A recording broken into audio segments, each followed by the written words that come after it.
बद्रीनाथ धाम के खुले कपाट, पावन अवसर के साक्षी बने हजारों श्रद्धालु। पीएम मोदी के नाम से हुई पहली पूजा, धामी ने श्रद्धालुओं को दी शुभकामना।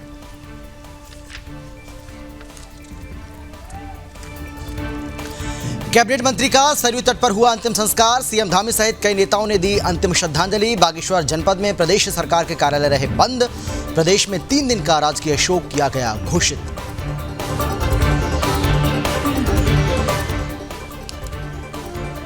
पौड़ी में फैली शोक की लहर, रामदास के निधन पर विधायक पौड़ी ने जताया शोक, अपनी जिम्मेदारियों को बखूबी निभाया था रामदास जी ने।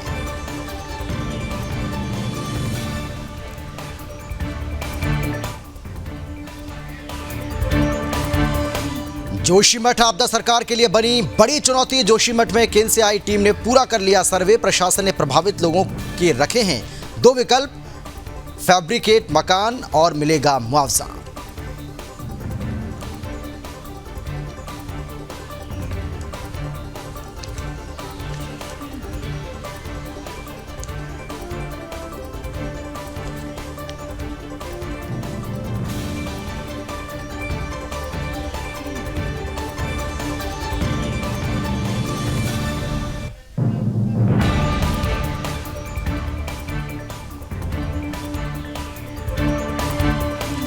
और उत्तराखंड के 3 जिलों में एवलांच की चेतावनी, मौसम विभाग ने सतर्क रहने के लिए दिए निर्देश, यात्रियों और ट्रैक्टर माउंटेनियर को खास हिदायत।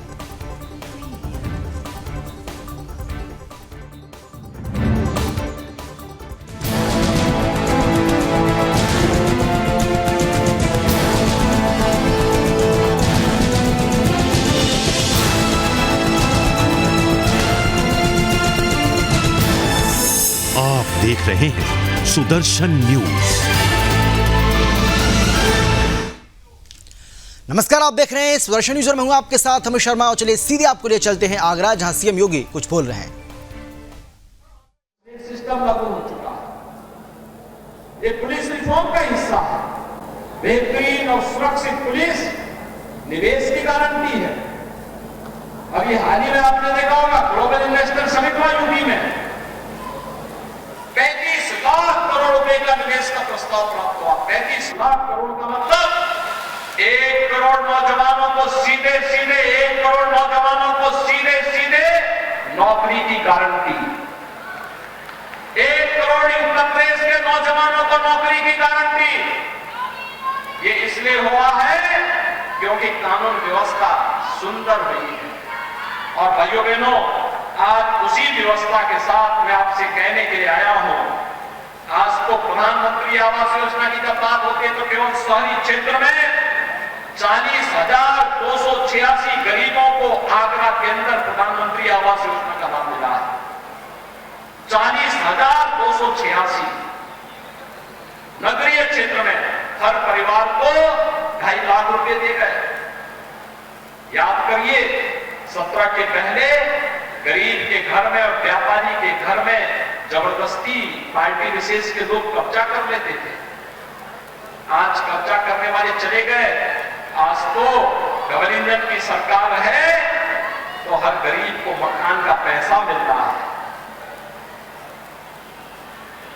स्ट्रीट वेंडर से रंगदारी वसूली होती थी। मोहल्ले का कोई गुंडा पटरी व्यवसायियों से वसूली करता था। आज पैसा वसूली नहीं होता है। आज लगभग 40,000 स्ट्रीट वेंडर से आगरा में उन्हें पीएम स्वनिधि योजना का लाभ दिया गया है। प्रदेश में 1 करोड़ निराश्रित महिलाओं को 1 करोड़ प्रदेश के अंदर 1 करोड़ निराश्रित महिला, दिव्यांगजन और वृद्धजनों को 12,000 रुपए सालाना पेंशन की सुविधा दी जा रही है, जिसमें आगरा में 1,76,707 निराश्रित महिलाएं, 50,968 दिव्यांगजन। और चलिए अब खबरों में आगे बढ़ते हैं और खबरों की शुरुआत भी करेंगे। खबर है बद्रीनाथ से, जहां बद्रीनाथ मंदिर के कपाट श्रद्धालुओं के लिए खुल गए हैं और इस मौके पर पहली पूजा प्रधानमंत्री श्री नरेंद्र मोदी के नाम से की गई। वहीं कपाट उद्घाटन के साक्षी बनने के लिए हजारों संख्या में श्रद्धालु धाम में मौजूद थे। गुरुवार को सुबह 4 बजे से कपाट खुलने की जो प्रक्रिया है वो शुरू हुई और कुबेर जी, श्री उद्धव जी, गाड़ू जी घड़ा दक्षिण द्वार से मंदिर परिसर में लाया गया। इसके बाद मंदिर के मुख्य पुजारी रावल समेत धर्माधिकारी और बद्रीनाथ केदारनाथ मंदिर समिति के पदाधिकारियों द्वारा हजारों श्रद्धालुओं की मौजूदगी में विधि विधान के साथ मंदिर के कपाट खोले गए। पुजारी ने बद्रीनाथ की विशेष पूजा अर्चना करते हुए सबके लिए मंगल कामना की। इसके साथ ही कपाटोद्घाटन के मौके पर बद्रीनाथ मंदिर को 15 क्विंटल फूलों से सजाया गया। मुख्यमंत्री धामी ने कपाट खोलने के शुभ अवसर पर समस्त श्रद्धालुओं को अपनी शुभकामनाएं प्रदान की। मुख्यमंत्री ने कहा कि चारधाम यात्रा के सकुशल संचालन के लिए सरकार ने तमाम व्यवस्थाएं की हैं। कपाट खुलने के एक दिन पहले से ही बद्रीनाथ धाम में श्रद्धालुओं की भीड़ जुटने लगी है और पहले दिन ही हजारों श्रद्धालुओं ने बद्रीनाथ में अखंड ज्योति और बद्रीनाथ के दर्शन कर पुण्य अर्जित किया। गंगोत्री, यमुनोत्री, केदारनाथ, बद्रीनाथ धाम के कपाट खुलने के साथ ही उत्तराखंड में चारधाम यात्रा का आगाज हो चुका है।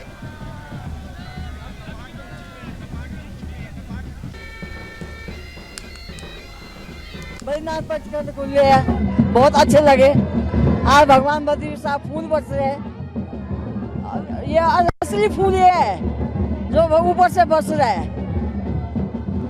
आज खुशी का दिन है। आज खुशी का दिन है। आज खुशी का दिन है। बहुत बढ़िया लग रहा है, अच्छा लग रहा है। इतना बड़ा में ठंडा नहीं लग रहा है और गर्मी आ रहा है। मुंबई से यहाँ दर्शन के लिए आई हूँ नारायण के, हर साल आती हूँ। बहुत आनंद की अनुभूति हो रही है और नारायण की नगरी में पूरा विश्व पधारा हुआ है। लग रहा है सारा विश्व यहाँ एकत्रित हुआ है। नारायण की नगरी में आनंद की अनुभूति हो रही है। बर्फबारी हो रही है, फिर भी नारायण के दर्शन के लिए बहुत ही लालायित है। और चलिए आगे बढ़ते हैं। उत्तराखंड के दिवंगत कैबिनेट मंत्री चंदन रामदास के पार्थिव शरीर का अंतिम संस्कार आज उनके गृहनगर बागेश्वर में सरयू नदी के तट पर स्थित बागनाथ घाट पर किया गया। इस मौके पर मुख्यमंत्री, सभी कैबिनेट मंत्री और विधायक गणों ने अंतिम श्रद्धांजलि अर्पित की और पुलिस सम्मान के साथ अंत्येष्टि संपन्न की गई। इस मौके पर बागेश्वर जनपद में प्रदेश सरकार के कार्यालय बंद रहे। कैबिनेट मंत्री के निधन पर उत्तराखंड शासन की ओर से 28 अप्रैल तक प्रदेश में 3 दिन का राजकीय शोक घोषित किया गया। इस दौरान सरकारी कार्यालयों में राष्ट्रीय ध्वज आधा झुका रहेगा। आपको बता दें कि पुष्कर सिंह धामी सरकार में परिवहन मंत्री दास ने अपने गृहनगर बागेश्वर में अंतिम सांस ली। बताया जा रहा है कि वो पिछले कम समय से अस्वस्थ चल रहे थे और एकाएक उनकी तबीयत बिगड़ गई। उन्हें बागेश्वर के जिला अस्पताल में भर्ती कराया गया। चिकित्सकों ने उन्हें इलाज दिया लेकिन उन्हें बचाया नहीं जा सका। कैबिनेट मंत्री सौरभ बहुगुणा को बागेश्वर की जिला योजना की बैठक में प्रतिभाग करना था, लेकिन उससे पहले वो चले गए। मुख्यमंत्री पुष्कर सिंह धामी और कैबिनेट मंत्री सौरभ बहुगुणा ने उनके निधन पर गहरा दुख व्यक्त किया है। वहीं बीजेपी प्रदेश अध्यक्ष महेश भट्ट, पूर्व सीएम भगत सिंह कोश्यारी, कैबिनेट मंत्री रेखा आर्य, सौरभ बहुगुणा, प्रेमचंद अग्रवाल और विधायक सुरेश गढ़िया सहित सैकड़ों लोगों ने अपने श्रद्धासुमन अर्पित कर नम आंखों से अंतिम विदाई दी।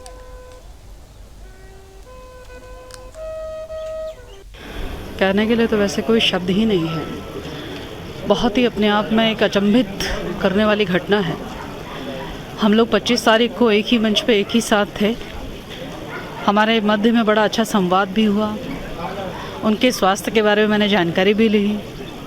उनकी आवाज़ की खनक और उनकी चेहरे की चमक से कहीं नहीं लग रहा था कि अगले दिन हम ऐसी कोई खबर भी सुनेंगे। सुनकर पूरा प्रदेश जो है स्तब्ध है। भरोसा ही नहीं कर पा रहा है कि हमें ये दुखद समाचार जो है प्राप्त होगा। चंदन रामदास जी कई बार के विधायक, बहुत ही वरिष्ठ जनों में, और पार्टी ने उनकी इसी सेवा को देखते हुए उनको कैबिनेट मिनिस्टर भी बनाया, सम्मान भी दिया। सौम्य उनका व्यवहार, उनका नेचर और जिस भी कार्य के लिए कार्यकर्ताओं द्वारा विषय आते थे उनको यथा समय उसका समाधान निकालना एक अपूर्णीय क्षति है। और मैं कह सकता हूं कि ऐसा कार्यकर्ता दुर्लभ से ही मिल पाते हैं। हम ईश्वर से प्रार्थना करते हैं कि भगवान उनको अपने चरणों में स्थान दें और परिवार को दुख सहन करने की शक्ति प्रदान। उनके अधूरे सपनों को किस तरह से बीजेपी साकार करने का प्रयास? जो भी विषय रहते हैं वैसे तो वो जनता के साथ हमेशा जुड़े रहे। हर विषय उनके साथ ध्यान में आता था, वो सरकार के माध्यम से कराया है। और मैं कह सकता हूँ कि भविष्य में जो भी ऐसे विषय आएंगे तो निश्चित रूप से उनके सम्मान में जो भी हो सकता है हम सब करने का प्रयास करेंगे। देखिए, हम सब लोगों के लिए आज बहुत दुखद दिन है और उनकी अंतिम यात्रा में हम सब लोग शामिल हो रहे हैं। उनका जाना बहुत बड़ी अपूर्णीय क्षति है जिसकी भरपाई नहीं हो सकती। वो सहज थे, सरल थे और हमेशा जिंदा दिल थे। और चाहे शारीरिक रूप से कितना भी कष्ट हुआ उनको, उन्होंने कभी उसको जो है अपने ऊपर हावी नहीं होने दिया। कई बार मैं मुख्यमंत्री के नाते उनको हमेशा कहता था कि आप आराम करिए, आप जो है ज़्यादा भागदौड़ मत करिए, वीडियो कॉन्फ्रेंस से आप जो है ज़िलों की जो समीक्षाएं हैं वो कर लीजिए। लेकिन उसके बावजूद भी वो पिथौरागढ़ भी गए, बीच में पौड़ी भी गए, अन्य कार्यक्रमों में, और 2 दिन पहले ही हम लोग सब लोग अल्मोड़ा में एकत्र थे और ऐसा लगता नहीं था कि इतनी जल्दी हमारे बीच से चले जाएंगे। हमेशा उन्होंने गरीबों के लिए काम किया, समाज के जो अंतिम छोर में खड़े हुए जो लोग हैं उन सब के लिए लगातार वो विधानसभा में जब विधायक के रूप में थे तो तब भी हम साथ में थे, तो लगातार बागेश्वर समेत पूरे उत्तराखंड की आवाज़ को उठाते थे। अनुसूचित वर्ग की बात उठाते थे, पिछड़ों की बात उठाते थे, गरीबों की, मजदूरों की, और जहाँ तक लोग सोचते नहीं थे उन सब बातों की चर्चा करते थे। और उनका जाना जहाँ राज्य के लिए बहुत बड़ी क्षति है, हमारी पार्टी के लिए भी क्षति है, और व्यक्तिगत रूप से मेरा जो उनके साथ एक बहुत ही स्नेहपूर्ण कई दशकों का जो संबंध था, उसके नाते व्यक्तिगत रूप से भी मुझे बहुत क्षति हुई है, बहुत आघात लगा है। मैं भगवान से प्रार्थना करता हूँ कि भगवान उनको श्री चरणों में स्थान दे और उनके पारिवारिक जनों को, उनके चाहने वालों को, आज जो यहाँ पर हजारों हजार की संख्या में उनके सब शुभचिंतक आए हैं, चाहने वाले आए हैं, उन सबको इस दुख की घड़ी को सहन करने की शक्ति प्रदान करें। और अब खबर है पौड़ी से, जहां चंदन रामदास जी के आकस्मिक निधन पर विधायक राजकुमार पौड़ी ने भी अपनी शोक संवेदना प्रकट की है। विधायक ने कहा कि चंदन जी परिवहन और समाज कल्याण मंत्री के साथ ही पौड़ी जिले के प्रभारी मंत्री भी थे। चंदन रामदास 2 बार पौड़ी जिले के भ्रमण पर आए थे और अभी हाल ही में वो 23 मार्च को बीजेपी सरकार का 1 साल का कार्यकाल पूरा होने पर पौड़ी पहुंचे थे। इससे पहले भी चंदन जी ने पौड़ी पहुंचकर देहरादून पौड़ी बस सेवा की शुरुआत की थी, जो कि लंबे समय से बंद थी। रामदास ने पौड़ी में रोडवेज का बस डिपो बनाने का ऐलान भी किया था और अपने दौरे के दौरान ही ये घोषणा उनकी ओर से की गई थी। वहीं रांसी स्टेडियम का निरीक्षण भी उन्होंने किया था ताकि यह स्टेडियम एक भव्य स्वरूप में नजर आए, लेकिन इन घोषणाओं को करने वाले चंदन रामदास जी अब हमारे बीच नहीं रहे। विधायक राजकुमार पौड़ी ने यह कहा कि रामदास जी एक सरल स्वभाव के व्यक्ति थे और अपने कार्यकाल के दौरान उन्होंने अपनी जिम्मेदारी को भी बखूबी निभाया। उनका इस तरह से चले जाना पौड़ी जिले के लिए सबसे बड़ी क्षति है। गढ़वाल कमिश्नर ने बताया है कि कैबिनेट मंत्री के निधन पर 3 दिन का राजकीय शोक घोषित किया गया है और इसीलिए 3 दिन तक राष्ट्रीय ध्वज आधा झुका रहेगा।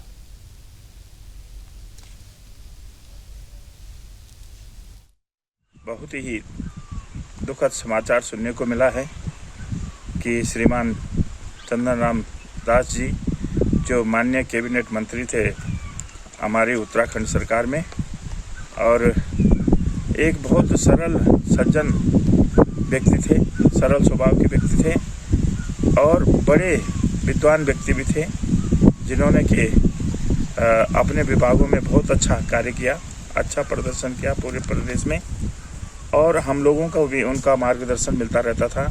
वो हमारे पौड़ी जिले के प्रभारी मंत्री थे।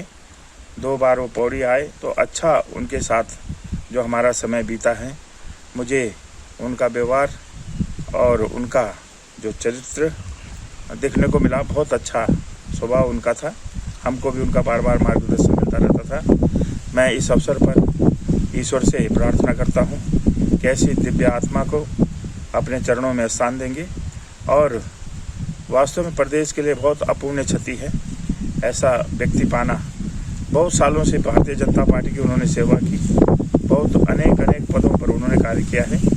समाचार है, और आज सभी राजकीय कार्यालय में राज्य सरकार द्वारा राष्ट्रीय शोक व्यक्त किया गया है। उसके झंडा जो है आधा झुकाया जाएगा।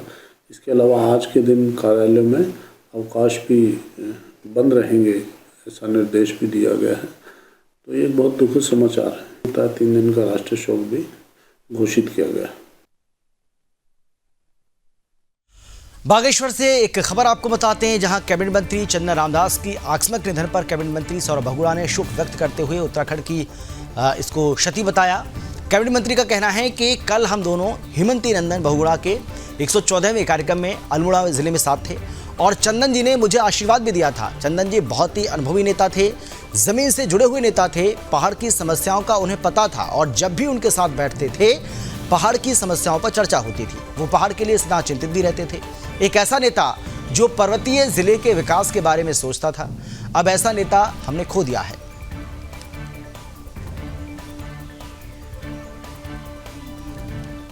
समाचार है और पूरे उत्तराखंड के लिए बहुत ही बड़ी क्षति है।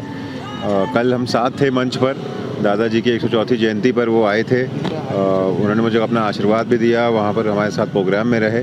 और मैं पूरा बहुत ही बुरी खबर है, मैं परिवार को संवेदना प्रकट करता हूँ। इस असीम दुख को सहने के लिए भगवान उनको शक्ति दे, भगवान उनको अपनी श्री चरणों में जगह दे, बस यही भगवान से हमसे प्रार्थना करता हूँ। और उत्तराखंड के लिए बहुत बड़ी क्षति है, क्योंकि बहुत ही अनुभवी नेता थे, ज़मीनी से जुड़े हुए नेता थे। सारी समस्याएं उनको पता था। जब भी उनके साथ बैठते थे, लगातार पर्वतीय क्षेत्रों के विकास के लिए, पर्वतीय क्षेत्रों में कैसे लोगों को रोज़गार से जोड़ा जाए, पलायन दूर किया जाए, चिंतित रहते थे। और मुझे लगता है आज हमारे लिए बहुत बड़ी क्षति है हमारे प्रदेश के लिए कि एक ऐसा नेता जो पर्वतीय क्षेत्रों के लिए सोचता था, जो पर्वतीय क्षेत्रों के विकास के लिए सोचता था, आज हमारे बीच में नहीं है। मैं उनको परिवार को जो है संवेदना प्रकट करते। उत्तराखंड की चारधाम यात्रा के प्रमुख पड़ाव जोशीमठ में आई आपदा मामले में केंद्र से आई टीम ने अपना सर्वे पूरा कर लिया है और इसी सर्वे के आधार पर राज्य सरकार को पूर्व में भेजी गई आपदा राहत धनराशि के तहत आपदा मदद केंद्र से मिलेगी। वहीं सचिव आपदा प्रबंधन रंजीत सिंह ने बताया है कि बद्रीनाथ की यात्रा शुरू हो रही है और यात्रा के प्रमुख पड़ाव जोशीमठ में अब चिंताजनक बात नहीं है। प्रशासन ने प्रभावित लोगों के सामने 2 विकल्प रखे हैं, जिसमें प्री फैब्रिकेट मकान और मुआवजा दोनों को ही शामिल किया गया है। साथ ही यात्रा में आपात स्थिति के मद्देनजर भी एक टीम का गठन किया गया है जो इस पूरे हालात पर नजर रखेगी। साथ ही उन्होंने कहा कि केंद्रीय टीम जल्द ही अपनी रिपोर्ट भी सौंपेगी।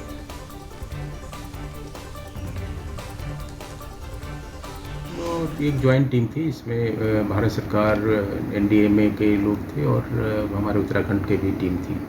और दोनों ज्वाइंट टीम ने पूरे जोशीमठ का निरीक्षण किया है। ये पोस्ट डिजास्टर नीड असेसमेंट है, जिसमें कि किस तरह से लोगों को रिहेबिलिटेट किया जाए और क्या वहाँ स्टेबलाइजेशन के लिए कार्य किया जाए, इस संबंध में एक असेसमेंट था। असेसमेंट करके गई है वो टीम, अपनी रिपोर्ट भारत सरकार को सौंपेगी, उसके बाद उसमें अग्रेतर कार्रवाई होगी। ऐसी तो कोई सूचना नहीं है, ये आपने देखा है या करके।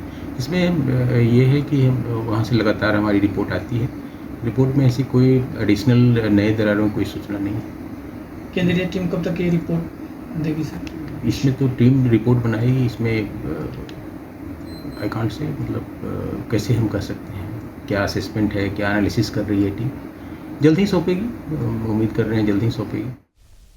और अब खबर है किच्छा से, जहां सुदर्शन न्यूज के प्रधान संपादक और धर्म योद्धा सुरेश चौहान के खिलाफ सोशल मीडिया पर आपत्तिजनक पोस्ट डाले जाने से हिंदूवादी संगठनों में रोष फैल गया है। सोशल मीडिया पर पोस्ट डाले जाने के विरोध में देश भर में हिंदूवादी संगठनों की ओर से स्थानीय पुलिस प्रशासन को लिखित में शिकायत देते हुए दोषियों के खिलाफ कार्रवाई की मांग की जा रही है। वहीं बजरंग दल के कार्यकर्ताओं ने आपत्तिजनक पोस्ट वायरल करने वाले लोगों को चिन्हित कर रिपोर्ट दर्ज करते हुए गिरफ्तार करने की मांग भी की है। कार्यकर्ताओं ने कहा है कि सुदर्शन न्यूज के प्रधान संपादक श्री सुरेश चौहान के जी द्वारा चैनल के माध्यम से सनातन धर्म की रक्षा और सनातनियों को जागरूक करने का लगातार काम किया जा रहा है, जिसके चलते जिहादियों की ओर से सुदर्शन चैनल को बदनाम करने की कोशिश हो रही है।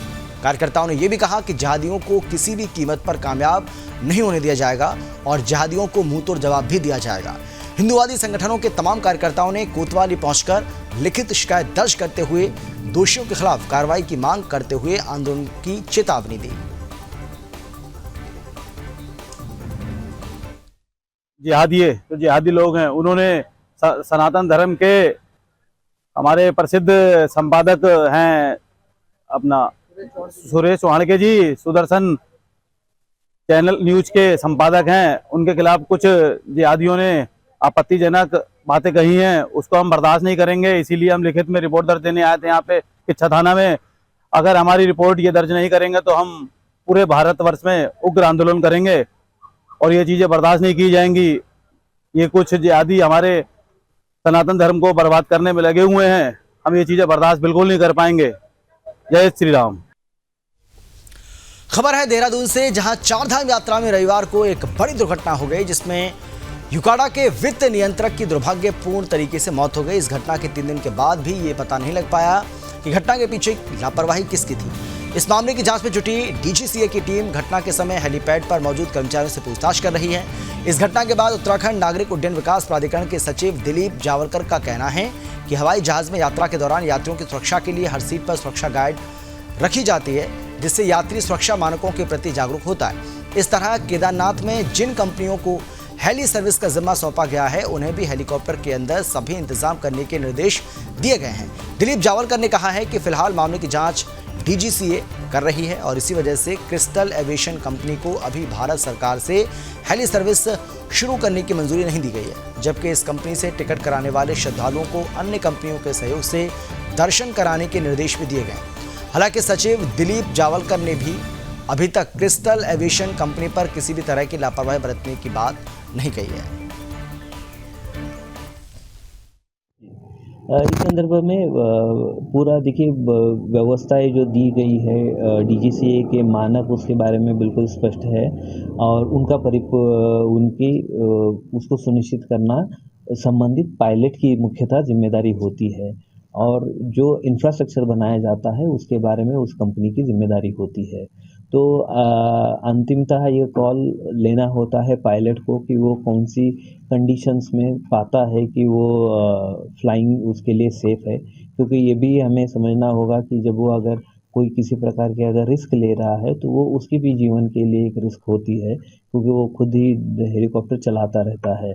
तो सामान्यतः इस तरीके के रिस्क पायलट्स लेते नहीं हैं, लेकिन एरर ऑफ जजमेंट होता है या किसी कारण से अगर और इस तरीके का अगर दुर्भाग्यवश इंसिडेंस हो जाता है तो उसकी एक व्यवस्था दी गई है और DGCA की टीम भी यहाँ पर एक्सीडेंट इंक्वायरी के लिए यहाँ पर ऑलरेडी पहुँच गई है और उन्होंने भौतिक निरीक्षण भी किया गया है वो जगह का और वहाँ पर जो व्यक्ति थे उनके अभी ये लिए जा रहे हैं, बयान वगैरह लिए जा रहे हैं।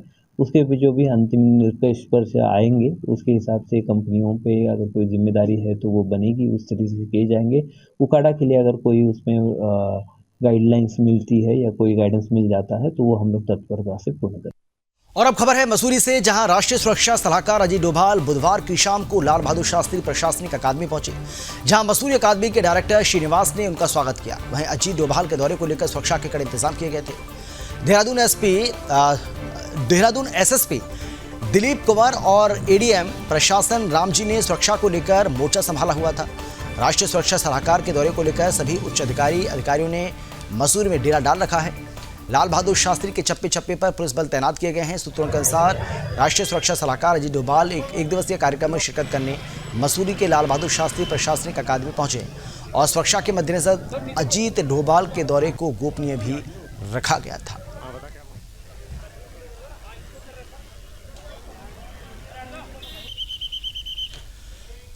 चलिए आगे बढ़ते हैं। खबर है देहरादून से, जहां फिल्म निर्माण को एक संगठित उद्योग की तरह बढ़ावा देने के लिए प्रदेश सरकार सकारात्मक पहल में जुटी हुई है और इसी कड़ी में युवाओं को इस क्षेत्र में प्रोत्साहित करने के लिए एक राज्य स्तरीय प्रशिक्षण संस्थान पर फोकस किया जा रहा है। उत्तराखंड फिल्म विकास परिषद के मुख्य कार्यकारी अधिकारी बंशीधर तिवारी ने बताया है कि फिल्म टीवी प्रशिक्षण के लिए अल्मोड़ा के उदय शंकर नाट्य संस्थान परिसर में राज्य स्तरीय प्रशिक्षण संस्थान स्थापित करने पर विचार किया जा रहा है। उन्होंने बताया कि संस्थान के वित्तीय पोषण और संचालन संबंधी और अन्य विषयों के निर्धारण के लिए मुख्यमंत्री ने निर्देश भी जारी किए हैं।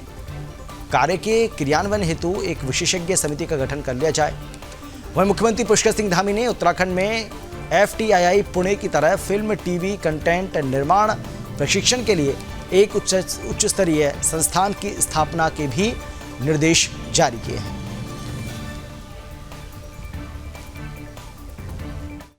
बहुत अच्छा हमारे पास इंफ्रास्ट्रक्चर है उदय शंकर नाट्य अकादमी और उसमें हम लोग ट्रेनिंग इंस्टीट्यूट खोलने के लिए माननीय मुख्यमंत्री जी ने निर्देशित किया है और उस पर हम लोग एक समिति बना रहे हैं और जो FTII है उसके माध्यम से हम लोग यहाँ पे प्रशिक्षण का कार्य बच्चों को देंगे। सर कब तक हो पाएगा ये, ऐसा कुछ हमने समय सीमा कहते हैं? देखिए उसमें भवन और इंफ्रास्ट्रक्चर बने हैं, कुछ अतिरिक्त संसाधनों की व्यवस्था उसमें करनी है और हम लोग शीघ्र ही उस पर कार्रवाई करेंगे। सर क्या ये FTII से रिलेटेड होगा? बिल्कुल होगा, तभी एक जो हम कहें कि नामी गिरामी इंस्टीट्यूट है और भारत सरकार के इंस्टीट्यूट है तो निश्चित रूप से यहाँ के बच्चों को फायदा मिलेगा। उत्तराखंड में अगले 2 से 4 दिनों तक मौसम खराब रहने का आसार है। केदारनाथ धाम में अगले कुछ दिनों में बर्फबारी के अलर्ट के मद्देनजर जिलों को भी अलर्ट पर रहने के निर्देश दिए गए हैं। वह प्रदेश में अगले 2-4 दिन मौसम खराब रहने के साथ ही DGRI चंडीगढ़ की ओर 3 जिलों में एवलांच की चेतावनी जारी की गई है। DGRI चंडीगढ़ की ओर से मिले इनपुट के आधार पर उत्तरकाशी, चमोली, रुद्रप्रयाग जिलों को अलर्ट पर रहने के निर्देश दिए गए हैं। वहीं मौसम वैज्ञानिक रोहित थपलियाल ने कहा है कि पहाड़ी क्षेत्रों के कुछ जिलों में बर्फबारी के चलते एवलांच की स्थिति बने। ऐसे में यात्रियों और ट्रैक्ड माउंटेनियर को खास हिदायत बरतने की आवश्यकता है। ध्यान रहे कि ऐसे क्षेत्रों में फिलहाल ना जाया जाए।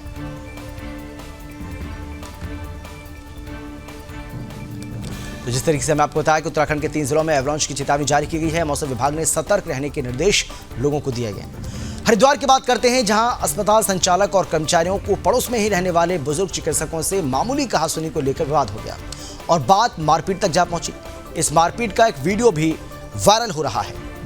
बुजुर्ग चिकित्सक ने हॉस्पिटल संचालक पर मारपीट करने और धमकी देने का आरोप लगाते हुए पुलिस से कार्रवाई की मांग की है। एसएसपी अजय सिंह से मिलकर बुजुर्ग ने आरोप लगाया कि पिछले लगभग 2 साल से जानबूझकर हॉस्पिटल का कचरा और बायोमेडिकल वेस्ट उनके घर के सामने फेंका और जलाया जा रहा है। हॉस्पिटल संचालक और उनके साथी रास्ते में गाड़ी खड़ी कर उसमें शराब पीते हैं, मना करने पर झगड़ा मारपीट करते हैं। बुजुर्ग चिकित्सक का कहना है कि 11 अप्रैल को हॉस्पिटल का गार्ड नशे की हालत में उनके घर के समीप खुले शौच कर रहा था, यानी कि उनके घर के नज़दीक खुले में वो शौच कर रहा था। गार्ड को खुले में शौच करने से मना करने पर सुशील, उनका सैनी और पार्षद सचिन बेनीवाल सहित कई लोग वहां आ गए और गालियां देते हुए घर में घुसकर उनके परिवार के साथ जमकर मारपीट की। हालांकि फिलहाल एसएसपी को हमारे द्वारा लिखित में शिकायत दी गई है। बुजुर्ग चिकित्सक के पुत्र का कहना है कि हम पुलिस से मांग करते हैं कि इस मामले में कानूनी कार्रवाई की जाए, हमें सुरक्षा भी दी जाए। ये ज्वालापुर के निवासी अभी इन्होंने कोई झगड़े की बात बताई थी जो उनके मोहल्ले में था, तो इस संबंध में जो है जांच मैंने क्षेत्राधिकारी ज्वालापुर को दे दी है, जो आज इसमें निर्णय करके और इसमें आवश्यक कार्रवाई के लिए भी बता दिया गया। इस तरह से कोई, चूँकि ये लोकल ही मामला है और छोटी मोटी बातों को लेकर ये झगड़ा हुआ था, तो ऐसा कोई इसमें जान को खतरे वाली बात नहीं लगी प्रथम दृष्टया, और एक मामूली छोटी छोटी बातें जो होती हैं उस पर ही झगड़ा हुआ है। लेकिन फिर भी इसमें कार्रवाई किया जाना आवश्यक है, इसके लिए क्षेत्राधिकारी को बता दिया गया है। और इसी के साथ इस बुलेटिन में फिलहाल इतना ही, लेकिन देश और दुनिया की बाकी खबरों के लिए आप देखते रहिए सुदर्शन न्यूज। जल्द लौट रहे हैं।